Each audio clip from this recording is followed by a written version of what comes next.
Boa noite, minhas amigas, meu filho querido, tudo bem com vocês? Tudo. Boa noite. Tudo bom? Boa noite. Que bom tê-los aqui nessa noite para a gente fazer o nosso momento de reflexão, o momento em que a gente vai nos ligar com o nosso divino. Então eu convido a todos que fechemos levemente os nossos olhos e serenemos a nossa mente, prestando atenção na nossa respiração e assim conectados conosco mesmo, pedimos ao Pai que nos abençoe na noite de hoje, para que todo o estudo e reflexões feitas hoje possam ser aplicadas hoje mesmo, através do nosso entendimento. Quero, nesse momento, fazer uma solicitação a Deus em favor da mãe da Jessiara, que se encontra adoentada, necessitando do amparo dos médicos do alto para que possa superar as dificuldades na qual ela está passando nesse momento. Abençoe também, Pai, a Jessiara, que se encontra também em meio a esta situação, para que ela também possa, Pai, ter força, resignação e resiliência para perseverar nas suas ações em favor dos seus. Peço, Pai, por todos aqueles que nos acompanham, para que derrame sobre nós a sua luz, o seu amor e o seu amparo. Aos caravaneiros do amor que se fazem presentes nos nossos lares, que eles possam aqui fazerem as limpezas necessárias de todas as formas, pensamentos, vibrações deletérias, criamos com as nossas ações e os nossos pensamentos.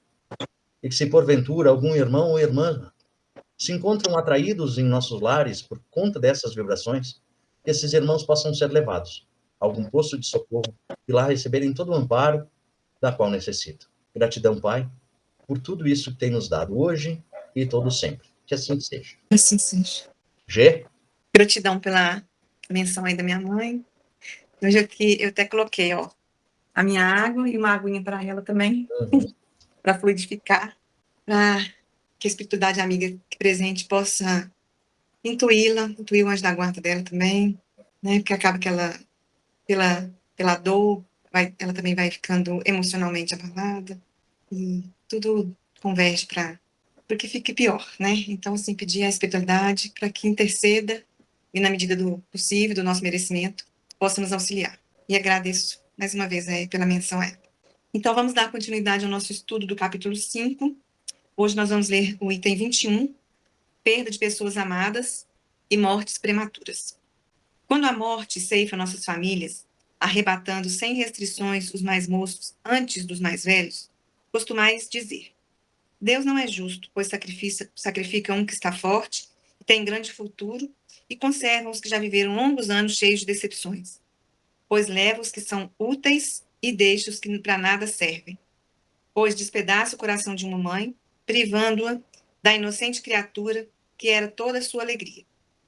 Humanos, é nosso ponto que precisais elevar-vos acima do terra a terra da vida, para compreenderdes que o bem, muitas vezes, está onde julgais ver o mal. A sábia providência, onde pensais divisar a cega fatalidade do destino. O que haveis de avaliar a justiça divina pela vossa? Podeis supor que o Senhor dos mundos se aplique, por mero capricho, a vos infligir penas cruéis? Nada se faz sem um fim inteligente, e, seja o que for que aconteça, tudo tem a sua razão de ser. Se percustrasseis melhor todas as dores que vos advêm, nelas encontraria sempre razão divina, razão regeneradora, e os vossos miseráveis interesses se tornariam de tal secundária consideração que os atirarias para o último plano. Crede-me, a morte é preferível, numa encarnação de 20 anos, a esses vergonhosos desregramentos que pugem famílias respeitáveis, dilaceram corações de mães e fazem que antes do tempo embranqueça os cabelos dos pais. Frequentemente, a morte prematura é um grande benefício que Deus concede àquele que se vai e que, assim, se preserva das misérias da vida ou das seduções que talvez lhe acarretassem a perda. Não é vítima da fatalidade aquele que morre na flor dos anos. É que Deus julga não convir que ele permaneça por mais tempo na terra. É uma horrenda desgraça, dizeis, ver cortado o fio de uma vida tão prenhe de esperança. Tão prenhe de esperanças. De que esperanças falais? Das da terra? Onde o liberto houvera proibido brilhar, abrir caminho e enriquecer? Sempre essa visão estreita, incapaz de elevar-se acima da matéria. Sabeis qual teria sido a sorte dessa vida, ao vosso parecer tão cheia de esperanças? Quem vos diz que ela não estaria saturada de amarguras? Desenhai, então, as esperanças da vida futura, ao ponto de lhes preferir as da vida efêmera que arrastais na terra?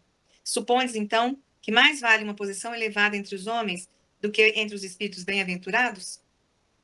Em vez de vos queixardes, regozijai-vos, quando praz a Deus retirar desse vale de misérias um de seus filhos. Não será egoístico desejares que ele aí continuasse para sofrer convosco? Ah, essa dor se concebe naquela que carece de fé e que vê na morte uma separação eterna. Vós, espíritas, porém, sabeis que a alma vive melhor quando desembaraçada do seu invólucro corpóreo. Mães, sabei que vossos filhos bem-amados estão perto de vós. Sim, estão muito perto. Seus corpos fluídicos vos envolvem, seus pensamentos vos protegem. A lembrança que deles guardais os transporta de alegria. Mas também as vossas dores desarrosadas os afligem, porque denotam falta de fé e exprimem uma revolta contra a vontade de Deus.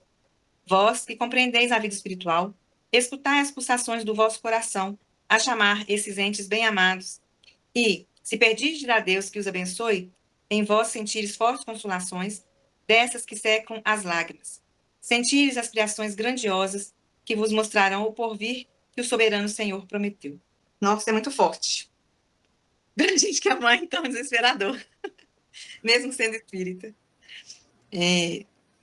Eu tive a oportunidade ontem de assistir uma sessão de cartas consoladoras e eu estava vendo as cartas dos filhos para suas mães, e são muito comoventes. E em todas elas, os filhos falam, agradecem o amor da mãe, agradecem a veneração da mãe, agradecem o quanto elas foram importantes para a passagem terrena deles, o quanto elas foram luz para conduzi-los para o caminho do bem, sabe? É que a gente fala que o amor de mãe é o que mais se assemelha ao amor de Deus. Então, um coração de mãe é um amor muito puro. Mas nós, enquanto seres humanos, ainda temos uma compreensão muito aquém, né, do que é amor, do que é essa separação. Por mais que a gente entenda que a vida vai continuar, essa separação ainda é muito custosa e dolorida para a gente. Então, a gente tem que se agarrar muito em Deus. E é bonito, sabe? Porque em todas as cartas, eles citam que em sonhos eles se encontram, né? É muito bonito a relação. Como que o amor, ele transpassa esse invólucro carnal que a gente tem. E a gente precisa ter essa fé, acreditar que existe um propósito maior, né? Para essa separação, para essa evolução. E também o Ricardo fala uma coisa muito bonita quando ele fala, quando Jesus fala que se a sua mão ou sua perna vai te fazer passar por alguma vergonha, corta, atire ao fogo. Então, assim, a gente não sabe se por mais tempo que a gente permanecer ou que um ente permanecer, o que acarretaria na experiência terrena para ele.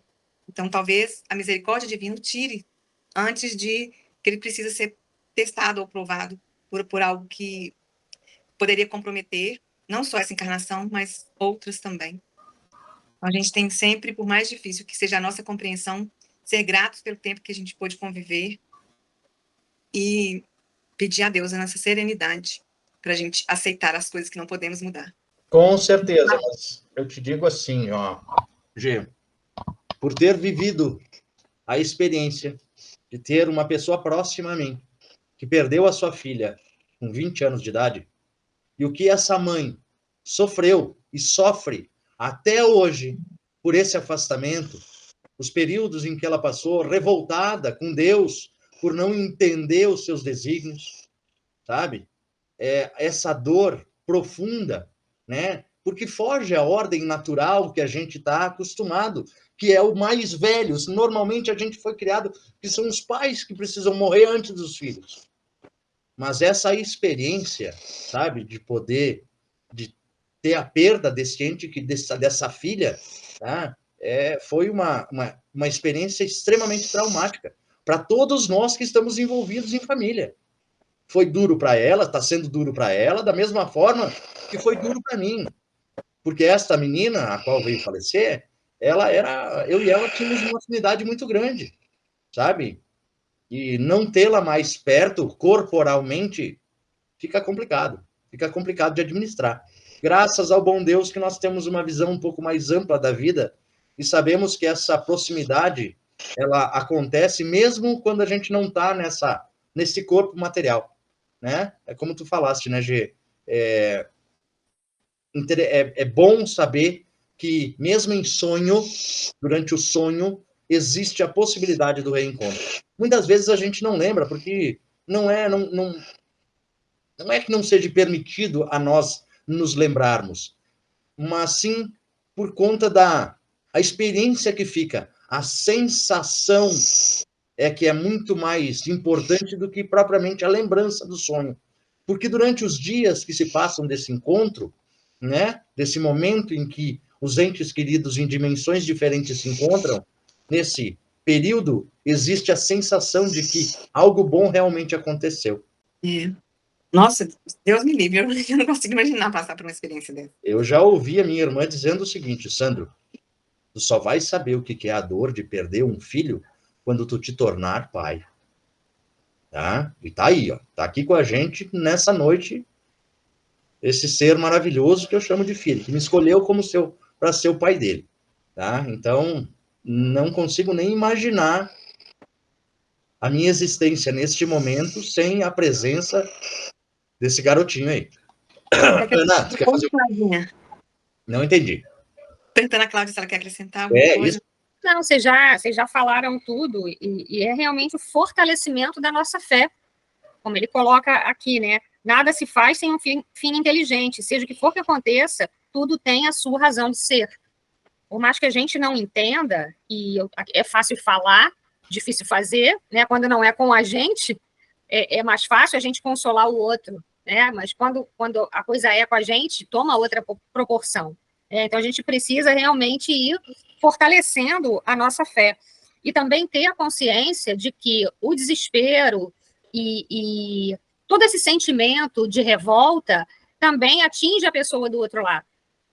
Então, como o Sandro falou, né, ficou a família da pessoa nessa situação, você que estava próximo também ficou ali envolvido, e a pessoa que se foi também não consegue ficar bem, porque sabe que quem ela deixou também não está bem. Então, é realmente a gente precisa fazer esse trabalho de fortalecimento da nossa fé, né? Ele coloca aqui, essa dor se concebe naquele que carece de fé e de que vê na morte uma separação eterna. A gente está no mundo material, a gente vê o mundo com os 5 sentidos, né? O que foge dos 5 sentidos, a gente tem dificuldade. E aí entra a fé. É isso, o resto vocês já falaram. E interessante também, um outro ponto que me chamou a atenção quando eu fiz a leitura desse trecho de forma prévia, foi aquela questão assim, Deus o faz dessa forma, age desta forma, em detrimento a esse espírito que está em evolução assim como nós, certo? E que não precisa passar por dores, tentações e atrocidades que poderiam ser mais prejudicial do que coisa boa, né? A seu processo evolutivo. E a gente também não sabe o que o futuro nos reserva, né? Como ele também coloca aqui, a gente acha que a pessoa teria um futuro brilhante, mas a gente não sabe, de repente foi livrado de um sofrimento maior. E também a gente não sabe o que a pessoa combinou antes de encarnar, qual foi o planejamento que a pessoa fez. De repente o planejamento era realmente para terminar ali. E a gente esquece o que planejou, né? É verdade. André, tu trouxe uma leitura para a gente, né? Então abre o teu microfone aí e, por favor. Creio em Deus Pai Todo-Poderoso, Criador do céu e da terra, em Jesus Cristo, seu único Filho, nosso Senhor, que foi concedido pelo poder do Espírito Santo, nasceu da Virgem Maria, padeceu sob Pôncio Pilatos, foi crucificado, morto e sepultado, desceu à mansão dos mortos, ressuscitou ao terceiro dia, subiu aos céus, está sentado à direita do Deus Pai Todo-Poderoso, donde há de vir a julgar os vivos e os mortos. Creio no Espírito Santo, na Santa Igreja Católica, na comunhão dos santos, na remissão dos pecados, na ressurreição da carne, na vida eterna. Amém. Amém. Amém. Muito bom, filhotinho. Muito bom. Isso aí, nada mais próprio, bom para essa nossa leitura de hoje, crer, né, Ana? Crer em Deus Pai, né? Ter essa fé, essa força. Todas essas energias estão indo até você, Gessiara, até a sua mãe, tá? Lhe amparando também e lhe consolando nesse momento. Pode ter certeza que os médicos do além estão aí, promovendo o bem-estar da sua mãezinha. Não tenho dúvida. Assim seja. Assim é. Continuando, então, do livro Pão Nosso, de Chico Xavier, pelo Espírito de Emmanuel, capítulo 8, Ansiedades. Lançando sobre ele toda a vossa ansiedade, porque ele vem cuidar de vós. Isso é a primeira carta de Pedro, no capítulo 5 a 7. Capítulo 5, versículo 7. As ansiedades armam muitos crimes e jamais edificam algo de útil na terra. Invariavelmente, o homem precipitado conta com todas as probabilidades contra si. Opondo-se às inquietações angustiosas, falam as lições de paciência da natureza, em todos os setores do caminho humano. Se o homem nascesse para andar ansioso, seria dizer que veio ao mundo não na categoria de trabalhador em tarefa santificante, mas por desesperado sem remissão. Se a criatura refletisse mais sensatamente, reconheceria o conteúdo de serviço que os momentos de cada dia lhe podem oferecer e saberia vigiar com acentuado valor os patrimônios próprios. Indubitável que as paisagens se modificarão incessantemente, compelindo-nos a enfrentar surpresas desagradáveis, decorrente de nossas atitudes inadequadas, na alegria ou na dor, contudo, representa impositivo da lei a nossa obrigação de prosseguir diariamente na direção do bem. A ansiedade tentará violentar corações generosos, porque as estradas terrenas desdobram muitos ângulos obscuros e problemas de solução difícil. Entretanto, não nos esqueçamos da receita de Pedro. Lança as inquietudes sobre as tuas esperanças em nosso Pai Celestial, porque o divino amor cogita do bem-estar de todos nós. Justo é desejar firmemente a vitória da luz, buscar a paz com perseverança, disciplinar-se para a união com os planos superiores, insistir por sintonizar-se com as esferas mais altas. Não ouvides, porém, que a ansiedade precede sempre a ação de cair. Eita! Eita! E num mundo onde tudo acontece de forma tão rápida, com um mundo de informações e um turbilhão de sensações, que no dia a dia, se nós não estivermos preparados, a gente sucumbe. Eis uma verdade: a ansiedade precede a queda, a ruína. Então, quão importante é para nós exercitarmos este poder que nós temos de respirar. Porque a partir do momento em que respirarmos com consciência, a gente dá tempo para que o nosso cérebro e o nosso emocional se acalmem, para que nós possamos enfrentar a situação que nos causa ansiedade de uma maneira mais branda e tranquila. Fácil? De forma alguma. De forma alguma é fácil, mas é possível. Como Pedro nos mostra na coisa. Não duvide do poder do Pai. Deposita em seu colo, em seus ouvidos, as suas ansiedades. E logo a remissão vem. Vamos lá, comentários. Ele já começa dando uma voadora, né? As ansiedades jamais edificam algo útil. Ele já começa dizendo a que veio, né? Também achei interessante quando ele coloca que se o homem nascesse para andar ansioso, não seria um trabalhador, e sim um desesperado. E o que acontece com a gente quando a gente fica ansioso? A gente realmente vira um desesperado. Perde completamente a noção daquilo que se deve fazer, né? E como você falou, né? É a hora de parar e respirar. para poder se acalmar. Mais abaixo ele também bota para ter atenção aos momentos de cada dia, que você também trouxe na respiração. Né? Quando você faz a respiração, você vem para o momento presente, sai desse loop ansioso, né? Que também aí seria o vigiai, né? Respirar, orar e vigiar. Exato. Mais ou menos assim. Porque as paisagens vão se modificar, a gente vai enfrentar surpresas desagradáveis e a nossa obrigação é prosseguir, né? Diante e na direção do bem. E a gente tem que saber que tem coisas que a gente vai poder controlar e tem outras que não. E a gente vai cair aí no que a gente falou lá na leitura anterior, que é na fé e na confiança em Deus. Né? Aí ele coloca, né? Lança as inquietudes sobre as tuas esperanças no Pai Celestial, que o divino amor cogita do bem-estar de todos nós. E aí eu lembrei também da frase que diz que o verdadeiro amor lança fora todo medo. Essa confiança que você tem em Deus, essa fé em Deus, vai te dar força e coragem, né? E vai te tirar a ansiedade e o medo para você conseguir seguir. Acho que foi mais ou menos isso. Tem até uma passagem que fala que quando a gente se entrega para a ansiedade, é como se a gente estivesse dizendo assim, Deus, eu não confio que você vai resolver, eu não confio. Né? Colocar a nossa fé em prova, né? Porque eu estou aprendendo isso a duras penas, porque a ansiedade é em pessoa. E eu tenho tentado muito me vigiar nesse sentido. Eu catastrofizava muitas coisas, muitas vezes, assim, na minha cabeça aconteceram coisas horríveis e que na prática não chegou a 1/3.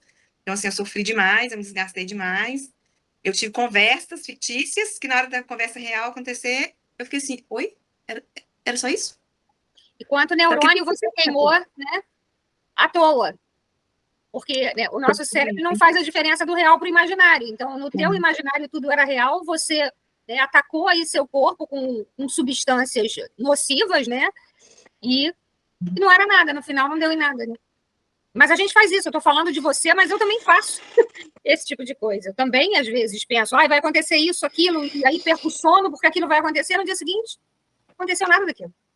Mas é um trabalho que a gente começa a fazer quando ganha essa consciência, né? E é muito bacana a gente ver isso, porque agora quando eu me pego assim numa situação que meu Deus, como é que vai ser? Calma, vai ser. E minha avó falava uma coisa que só agora eu entendo, né? Que não tem remédio, remediado está. É isso aí. Então, quando ela falava isso, eu ia lá na minha adolescência e eu ficava brava com ela, que isso? Agora eu sei o que é isso. É isso. E é isso. É isso exatamente aí. Assim, que não tem remédio. Se tem remédio, não se preocupe que o próprio remédio vai curar. E se não tem remédio, não se preocupe, porque não tem remédio, não adianta você se preocupar. Então, é muito bacana a gente olhar por esse outro ângulo, sabe? E a gente percebe também que a gente está no caminho da evolução, quando a gente consegue pensar dessa forma, quando a gente consegue sofrer menos imaginariamente, ter mais confiança, sabe?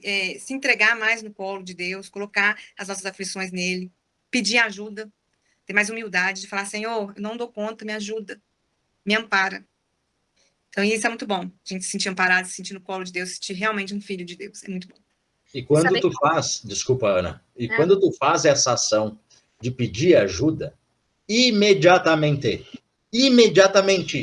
Deus coloca uma pessoa, uma palavra, uma situação na tua frente para que tu tenha essa ajuda que tu pediu. Uhum. Independente se tu tem fé ou não, porque Deus não se apega se nós temos a fé. Ele, como pai, ele faz. Independente se ele ou não, graça, né? Ele faz. E quando ele faz bem. Porque Deus é Deus. Deus é Deus. A frase de hoje é: o que não tem solução, solucionado está. Exatamente. Ana, fala aí. Não, eu ia falar da importância desses nossos pequenos movimentos diários para fortalecer isso que a gente quer. Se a gente quer uma fé mais forte, a gente tem que todo dia fazer por onde? Como se fosse ali o regar da plantinha. Se a gente quer realmente ficar menos ansioso, todo dia a gente precisa fazer um exercício de respiração, um exercício de atenção plena. Se a gente realmente quer ter essa conexão com Deus, todo dia a gente precisa praticar a oração, né? São aquelas assim, todo dia um pouquinho que vai fortificar a gente para uma situação maior quando ela chegar. Excelente. Excelente. André, tu quer fazer algum comentário? Querido do meu piá. Então vamos lá. Tudo certo? Tudo entendido? Mais algum comentário? Mais alguma coisa? Eu sei que a G tá ali apreensiva, né? Mas está tudo bem. A espiritualidade amiga é tão boa, tão querida com a gente, que ela fez com que você pudesse estar presente 100% aqui conosco. E aí, ó, é a prova real do que aquilo que nós estamos falando hoje, esse fortalecimento da fé, de educar as nossas ansiedades, né? E aceitar que se por uma eventualidade a morte estiver perto, estiver presente, que este é um desígnio de Deus para que algo pior não fosse acontecer, né? E a gente ter essa certeza de que ao encostar a cabeça no travesseiro, nós temos a grande oportunidade de rever os nossos, por experiência própria. Eu digo que é muito bom abraçar o seu pai, abraçar a sua mãe, abraçar inclusive a minha sobrinha, né, que já desencarnou. Então, é muito bom. Por isso que eu estou assim, mesmo falando de morte, eu estou sorrindo, porque a morte é a morte do corpo físico. Nós somos seres imortais, e por sermos imortais, Deus pode acabar com a nossa individualidade, mas somente Ele. Perfeito? Perfeito. Então, bora lá. Vamos aproveitar, então, esse momento, que está todo mundo alegre e contente, nesse momento de conexão com o nosso divino interior. Vamos rogar ao alto e pedir o amparo para as nossas dores. Sejam elas nossas dores físicas, como as nossas dores mentais e emocionais. Não extinguindo também, Pai, as nossas dores espirituais. Vós sabeis aquilo que vai em nosso coração, vós sabeis aquilo que vai em nossa mente. Derrame sobre nós os remédios necessários para que essas dores não sejam permanentes. Que essas dores possam ser aliviadas e curadas com o passar dos dias e dos tempos. Peço aos caravaneiros do amor que venham até os nossos lares, para que aqui possam fluidificar as águas que beberemos, depositando nestas águas todo o medicamento necessário para o bom refazimento do nosso corpo físico, perispírito e nossa alma, o nosso espírito.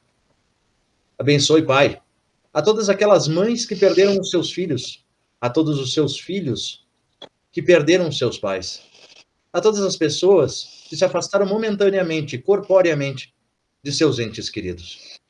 Gratidão, Pai, pela sua oportunidade de, em breves momentos durante o sono, matarmos a saudade deste contato físico, deste amor fraterno e incondicional entre nós. Obrigado por tudo, abençoe a nossa semana e que possamos, Senhor, nos reencontrarmos conforme a sua vontade na próxima semana. Obrigado, obrigado, obrigado. Que assim seja. Que assim seja. Que assim seja.